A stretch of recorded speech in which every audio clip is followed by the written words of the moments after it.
Faut-il acheter des intérieurs préfabriqués ou au contraire faut-il les créer soi-même à la main? Salut à tous, c'est Nico, bienvenue dans cette vidéo et aujourd'hui donc on parle d'un sujet important, les intérieurs préfabriqués. Faut-il mieux les acheter tout fait? Faut-il mieux les faire par soi-même, quitte à perdre un peu de temps mais à faire des choses de meilleure qualité? Toutes ces questions-là, comment les choisir, à quel prix? On va y répondre dans cette vidéo. Je fais cette vidéo pour répondre à toutes ces questions mais également pour préciser ma position par rapport à la vidéo qui est sortie précédemment dans laquelle je montrais comment trouver des niches rentables avec un petit hack qui consiste à aller entre guillemets espionner les intérieurs préfabriqués sur des sites divers et variés. Et malheureusement, cette vidéo, elle a reçu quand même des réactions négatives pour certaines personnes qui ont vu dans ma position une attaque envers les business d'intérieurs préfabriqués. Donc, je souhaite préciser ma position dans cette vidéo, vous dire de ne pas mettre tous les vendeurs d'intérieur dans le même panier, vous dire qu'il y en a des bons et des moins bons, je précise tout ça, et également ça me permet en quelque sorte de m'excuser auprès des personnes qui ont pu mal le prendre parmi certaines personnes, parmi vous qui ont un business d'intérieur et qui le font très bien et de manière honnête. Donc pour ces personnes-là, je vais m'excuser, mais surtout je vais préciser ma position par rapport à tout ça. Donc les intérieurs préfabriqués, eh bien c'est exactement ça, c'est vous allez par exemple ici on est sur Creative Fabrica, mais il y a plein d'autres sites internet et j'en proposerai un par la suite qui propose des intérieurs. Donc au lieu de faire vous-même votre PDF avec Canva et de prendre 1 heure à faire un PDF parfait, etc., eh bien vous l'achetez par exemple 5 $ et comme ça vous économisez du temps et le temps c'est de l'argent. Donc ça c'est le principe de base des intérieurs préfabriqués, quelqu'un le fait pour vous et vous l'achetez. Donc ce qui est bien c'est que vous gagnez du temps. Forcément, c'est génial, mais ce qui peut être moins bien, c'est que d'autres personnes vont utiliser les mêmes intérieurs que vous, et également, peut-être que l'intérieur que vous allez recevoir n'est pas de bonne qualité. Donc, il y a plein de paramètres, c'est pas toujours à rejeter, c'est pas toujours à prendre, on va voir tout ça dans cette vidéo. Donc, dans la précédente vidéo, je disais que pour ma part, je ne recommande pas forcément les intérieurs préfabriqués, et surtout, je disais que je n'en vendais pas moi-même parce que j'estimais que c'était pas forcément une bonne chose pour les personnes qui suivent mes formations. Alors ça, il faut bien comprendre que c'est ma position en tant que formateur. Moi, je vends des formations. Il y a beaucoup de personnes qui suivent mes vidéos et qui achètent mes formations. Et donc, si je me mets à vendre un intérieur, par exemple, à tous mes clients, eh bien, ça n'a plus aucun sens. Puisque, par exemple, si j'ai 100 clients qui achètent mes formations et que je vends un pack à 100 clients, eh bien, les 100 clients vont utiliser les mêmes intérieurs et donc, ils vont tous faire la même chose. Donc, ça n'a absolument aucun sens. Donc, c'est pour ça que je ne l'ai pas fait. J'aurais pu augmenter mon chiffre d'affaires en faisant ça, mais je ne le fais pas parce que dans ma position, j'estime que c'est pas une bonne chose pour mes clients parce que ça serait un petit peu leur vendre du rêve. Dans ma position de formateur également, je me méfie aussi beaucoup de certaines personnes qui ont l'impression d'avoir une solution de facilité. Si vous êtes quelqu'un de sérieux, vous savez qu'il y a plein de personnes qui cherchent la facilité, qui voient un petit peu tout ce qui brille et dès qu'on leur propose des choses toutes faites, pré-mâchées à dupliquer, eh bien elles sont contentes, c'est les premières venues et moi je veux aussi surtout éviter ce genre de personnes parce que c'est pas des bons clients, c'est pas des personnes qui auront des résultats. J'estime que ça serait une perte de temps, c'est des personnes qui vont se leurrer, donc je ne veux pas travailler avec des gens qui pensent que tout est facile. Et j'ai toujours défendu le travail, la persévérance et la régularité. Ce business, c'est un super business, mais c'est pas un business facile, il faut du boulot et donc c'est pour ça que j'évite en général ce genre de petite phrase qui dit prenez l'intérieur, dupliquez-le et vous allez faire des ventes. J'estime que ça marche pas du tout comme ça et c'est pour ça que dans ma position, j'évite un petit peu les intérieurs préfabriqués. Mais ça ne veut absolument pas dire que si vous êtes formé dans le content, que vous savez ce que vous faites, ça ne veut absolument pas dire que vous ne pouvez pas gagner du temps avec les intérieurs. Et même si vous débutez, vous pouvez très bien prendre des intérieurs qui vont vous mettre le pied à l'étrier, vous montrer le business un petit peu parce que au début vous savez pas trop quoi créer. Vous avez des exemples et donc ça peut être un bon tremplin ou une bonne accélération. Mais encore faut-il le faire de la bonne manière. Et c'est ce que je vais vous montrer maintenant. Donc c'est pour ça que je vais vous donner en fait 3 éléments pour choisir vos intérieurs. Donc 3 points à réfléchir lorsque vous décidez d'acheter un intérieur préfabriqué. Pour moi, le premier point, c'est qu'il y a une différence entre acheter un pack qui est un pack best-seller par exemple sur un site ou chez un formateur que vous pouvez trouver sur internet et acheter un intérieur unique ou même un pack mais que vous allez vous-même trouver en dénichant un petit peu sur des différents sites. Si par exemple vous vous adressez à un formateur qui a énormément de trafic et qui vend le même pack à tout le monde, je pense que ça sera pas une bonne idée puisque vous vous en doutez, des dizaines de personnes, voire des centaines auront eu le même pack, auront eu les mêmes livres et donc vous n'allez pas forcément vous démarquer et c'est ma position. Je ne fais pas ça avec mes propres clients parce que j'estime que pour eux ça ne sera pas une bonne chose. Donc si vous êtes dans la position de savoir si vous achetez ou non le pack que vous vend un formateur, assurez-vous d'abord de savoir si le pack a été utilisé par beaucoup de monde, s'il est déjà disponible en ligne sur Amazon. Et si vous allez sur Amazon, par exemple, faire des carnets de mandalas et que vous voyez tout le temps les mêmes mandalas, c'est tout simplement parce qu'il y a des personnes qui vendent, par exemple, des packs de mandalas tout faits. Alors, il y en a plein, hein, je vise personne en particulier, mais voilà, c'est pas forcément une bonne chose. Vous allez vous retrouver avec les mêmes choses que vos concurrents. Donc, les packs tout faits, best-sellers, qui sont des packs connus, en général, je pense que c'est quelque chose qui est à éviter. Par contre, c'est complètement différent du coup d'aller sur un stock d'intérieur, un site internet spécialisé où il y a des centaines voire des milliers d'intérieurs et d'aller vous-même dénicher les bons intérieurs en allant à la page 5, 6, 7, 10, etc. Et à chaque fois, en voyant un intérieur, en allant voir sur Amazon si la niche en question est rentable ou non et de faire votre achat en conscience, donc un petit peu au cas par cas. Ça peut être une très bonne chose et vous pouvez gagner du temps et de l'argent. Le deuxième point dont je voudrais parler, c'est également le prix.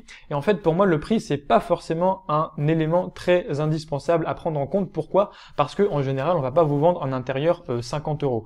On va vous vendre un intérieur, on va dire entre 0 et 10 euros. Des fois, il y aura 1, 2 euros et puis des fois des intérieurs jusqu'à 7, 8, 10 euros. Et en fait, il faut savoir que c'est pas grand chose puisque par exemple, même si vous êtes un petit peu dans le haut de la fourchette à 7, 8 euros, bah, il suffit de faire 3-4 ventes en gros pour avoir rentabilisé son investissement. Donc vous allez quasiment tout le temps réussir à rentabiliser l'investissement de votre intérieur puisqu'il ne faut pas beaucoup de ventes pour le rentabiliser. Par contre, il faut plutôt penser à l'investissement en temps. Par exemple, si vous achetez un intérieur 1 euro et que vous dites bon bah c'est super puisque 1 euro je l'ai rentabilisé en une vente. Ok, c'est vrai, mais c'est pas le seul point à prendre en compte puisqu'il y a aussi le temps que vous allez utiliser puisque un intérieur, bah ça va pas tout seul, il faut créer des couvertures, il faut remplir une fiche produit, il faut faire un minimum de recherche de mots-clés, etc. Donc un intérieur s'accompagne de plein d'autres choses et ça correspond à du temps que vous allez investir dans votre business. Par exemple, si avec un intérieur, vous passez une demi-journée à faire tout le reste et à publier, vous avez dépensé une demi-journée de travail. Et si vous publiez dans une niche qui va vous rapporter 5 ventes dans l'année, eh bien, vous allez rentabiliser votre intérieur puisque vous allez payer 1 euro et vous aurez fait 5, 6, 7, 8, 10 euros. Mais vous allez dépenser une demi-journée pour ça et donc c'est pas rentable pour vous. Vous auriez mieux fait de dépenser ce temps dans une autre niche. Et à l'inverse, eh bien, si vous achetez un intérieur 10 euros, ce qui est quand même cher, mais que c'est un intérieur qui est très précis dans une niche très nichée, dans laquelle vous allez faire beaucoup de ventes, eh bien, vous allez dans tous les cas rembourser 10 euros, même si vous allez le rembourser seulement au bout de 4-5 ventes, mais sauf que vous allez faire beaucoup plus de ventes au total, et donc votre investissement en temps, il va être rentabilisé. Ça, il faut vraiment prendre en compte parce que, en fait, en général, on a beaucoup d'idées. Lorsque vous apprenez ce business, notamment que vous apprenez à trouver des niches rentables, eh bien, vous avez plein d'idées, mais vous n'avez pas assez de temps pour tout faire. Et donc, c'est surtout une optimisation de temps. Donc, choisissez les intérieurs qui vont vous rapporter beaucoup de résultats. Et le seul paramètre de dire est-ce que mon intérieur est cher par rapport au nombre de ventes que je vais faire, c'est pas du tout suffisant pour savoir si c'est une bonne décision ou pas.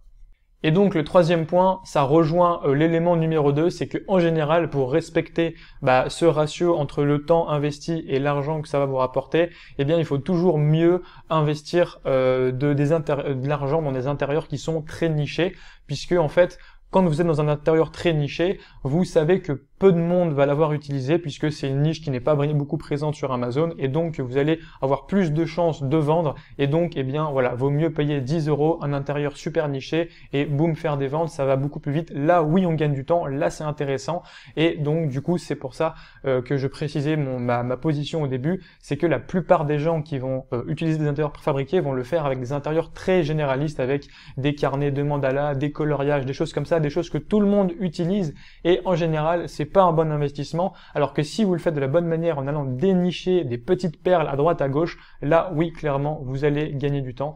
Donc maintenant que ça c'est dit, je vais vous montrer un exemple concret d'intérieur que j'ai acheté, donc deux intérieurs, un qui ne m'a pas rapporté grand chose et un autre qui m'a rapporté des revenus. Donc on va voir qu'ils respectent les 3 points que je vous ai dit précédemment, comme ça on va voir un exemple concret qui vient de mon expérience personnelle et ensuite je vous donnerai 2 références pour aller chercher vos intérieurs. Alors ça c'est un premier intérieur que j'ai acheté, donc ça je l'avais acheté dans un pack en début 2019, donc c'était à une époque où il y avait beaucoup moins de concurrence, etc. Et c'est un intérieur de baptême, donc pour faire un livre d'or pour les baptêmes aux États-Unis. Et donc cet intérieur, donc le pack, j'avais dû payer quelque chose comme 20 euros, j'avais 5 ou 6 intérieurs, peut-être un peu plus 30 euros, donc on va dire, allez, on va 3 euros par intérieur. Donc j'ai fait quelques ventes, bien sûr, donc j'ai rentabilisé cet intérieur. Mais le problème, c'est que j'en ai pas fait beaucoup puisque c'est une niche qui est concurrentielle. Les livres d'or pour le baptême aux États-Unis, c'est hyper concurrentiel. En plus, les Américains sont beaucoup plus religieux que nous et donc forcément, cette niche, elle est beaucoup plus présente sur Amazon.com que sur Amazon.fr. Donc même à l'époque, c'était très concurrentiel. J'ai fait quelques ventes, mais j'ai surtout passé du temps à faire plein de couvertures, des variations, des descriptions, des mots-clés, etc. Et donc au final, c'est pas un super investissement en temps. Et vous voyez, l'intérieur en plus, il n'est pas non plus terrible. Donc voilà, ça c'était pas forcément un bon achat. Par contre ici, à l'époque, c'était un bon achat puisque c'est un intérieur qui est tout simple et il m'a quand même coûté, donc si on redivise le nombre total d'intérieurs dans le pack par le prix total, c'est comme si j'avais payé voilà 4-5 euros. Donc franchement 4-5 euros c'est cher pour ça, c'est assez moche, hein, c'est des tableaux qui ont été faits avec Excel à la va-vite, c'est très moche. Mais pourtant j'ai quand même fait pas mal de ventes à l'époque, donc je crois que c'est quelque chose qui vend plus beaucoup, mais j'ai dû faire au moins peut-être 200, 300, 400 dollars avec un livre dans cette collection qui parlait du coup des allergies, donc c'est un livre pour noter ses allergies, et voilà, ça c'était un exemple typique d'un intérieur qui est pas forcément beau, qui est un peu cher pour son prix, mais je l'ai rentabilisé largement, et même beaucoup plus, puisque j'ai dû faire peut-être 200, 300, 400 euros, donc bien sûr j'ai fait les couvertures et tout ce qui s'ensuit, mais j'ai rentabilisé dans tous les cas l'intérieur, et mon temps surtout a été rentabilisé. Donc voilà, ça à l'époque c'était un bon achat parce que la niche elle était très peu concurrentielle alors que l'autre était au même prix et j'ai quand même rentabilisé, mais la niche était plus concurrentielle, donc moins de ventes, donc au total moins bon investissement. Voilà pour mes deux exemples. Maintenant, je vais vous montrer deux ressources pour récupérer des beaux intérieurs. Il y en a beaucoup et donc c'est pour ça que vous pouvez dénicher parfois quelques petits intérieurs qui valent vraiment le coup. Alors le premier site que je vous ai donc déjà présenté dans la vidéo de la semaine précédente, c'est Creative Fabrica. Creative Fabrica, c'est un site qui contient des images vectorielles, des photos, des polices de caractère et également plein d'autres choses, dont des intérieurs. Et là, eh bien, vous avez plein d'intérieurs à dénicher. Vous en avez plus de 1500. Bon, il y en a pas mal qui sont pris par des carnets de Sudoku qui servent pas à grand chose puisque c'est des grilles et vous n'allez pas acheter grille par grille en général, mais peu importe, il y a quand même pas mal d'intérieurs à découvrir et notamment, eh bien ici, on a encore un exemple pour illustrer ce que je vous ai dit précédemment. Là, typiquement, on a par exemple Prayer Journal. Prayer Journal, c'est un journal de prière. En plus, c'est en anglais. Si vous faites ça en français, peut-être que c'est moins concurrentiel, mais aux États-Unis, même pas besoin de regarder, c'est sûr que c'est ultra concurrentiel. Les livres de prière, il y en a de partout sur Amazon, et en plus, comme je vous le disais, sur Amazon.com, les Américains sont très religieux, donc ils y vont avoir beaucoup ce genre de carnet dans leurs achats.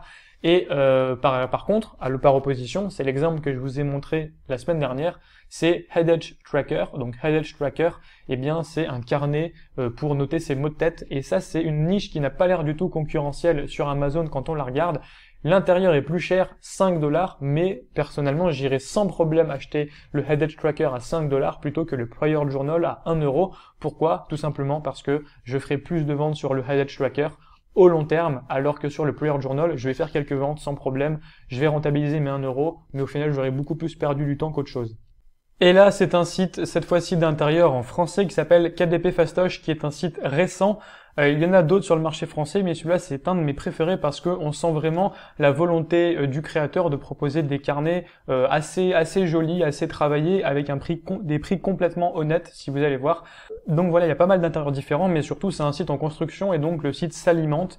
Donc ça peut être un très bon plan d'aller voir régulièrement pour voir les derniers intérieurs qui sortent, pour être entre guillemets les premiers à les avoir et surtout pour dénicher des choses qui vont être certes moins connues, mais également peut-être qui vont plus fonctionner que si vous allez sur des sites beaucoup plus gros qui vont vous proposer souvent les mêmes intérieurs, ce que je disais précédemment. Donc voilà, je vous donne quelques petits exemples. Par exemple, on peut voir un carnet ici, donc ça c'est une niche qui est un petit peu concurrentielle, quoi qu'il y a des choses à faire encore, mais un carnet pour bébé, là vous voyez, on a quand même quelque chose de très joli, donc il y a une volonté de bien faire vraiment. C'est des intérieurs qui sont assez beaux, vous n'allez pas payer 7 € pour avoir une fiche Excel avec des tableaux, c'est quand même plutôt sympa. Et du coup, je vous montre d'autres exemples. Vous voyez, typiquement, là, carnet de suivi de bébé, c'est peut-être un peu concurrentiel. Carnet de lettres de A à Z, bon, ça, il y a plein de choses à faire avec, donc c'est un petit peu hors catégorie, mais voilà, carnet il y a quoi, carnet de guitare, bon, voilà, c'est des choses qui sont peut-être un peu concurrentielles, mais il y a d'autres choses. Mes recettes de sushi, les planificateurs de mariage, il y a également, par exemple, des choses concernant les registres des associations, donc là, c'est des niches qui sont beaucoup moins concurrentielles. Donc voilà, je vous conseille d'aller voir un petit peu ce qui se fait et de faire votre choix, de juger par rapport aux 3 critères que je vous ai énoncés plus haut. C'est toujours les mêmes. Allez allez voir si le temps investi va être rentabilisé. Il n'y a pas que la rentabilité de l'intérieur lui-même parce que c'est pas compliqué de rentabiliser 2-3 euros. Vous faites une ou deux ventes et c'est terminé. Ce qui compte, c'est tout le temps que vous allez investir pour tout ce qui est autour, les couvertures, les descriptions, les mots-clés, etc., etc. Donc voilà, KDP Fastoche, c'est un site qui est en train de grossir et qui, je pense, va devenir un très bon stock d'intérieur. Et donc, je vous mets le lien dans la description, c'est juste ci-dessous. Voilà, j'espère que cette vidéo vous aura plu, qu'elle aura précisé ma position. Je m'excuse auprès des personnes qui auraient pu mal prendre la vidéo précédente. Dans tous les cas, dans la vidéo précédente, j'ai coupé un passage qui était un petit peu trop virulent par rapport aux intérieurs. Comme ça, au moins, personne ne sera froissé. Ma position, au moins, je la précise ici. Et comme ça, tout est clair pour tout le monde. Je maintiens ma position de formateur de dire attention aux intérieurs, ça peut être un piège, tout en disant qu'il ne faut pas mettre tout le monde dans le même panier. Je pense que tout le monde sera satisfait, que je n'aurai heurté personne. Et si vous ne comprenez pas ma position après cette vidéo, bah tant pis pour vous. Les gens sérieux auront compris. Voilà, je vous dis à bientôt pour une prochaine vidéo, j'espère qu'elle vous aura plu. Si c'est le cas, mettez-moi un like, ça fait référencer la vidéo. Laissez-moi un commentaire, dites-moi ce que vous en pensez après cette petite rectification. Si oui ou non, vous aimez les intérieurs préfabriqués, si ça vous fait gagner du temps, si vous avez une bonne expérience avec ou non, ça sera intéressant de partager vos avis. Abonnez-vous si ce n'est pas encore fait et je vous dis à la prochaine.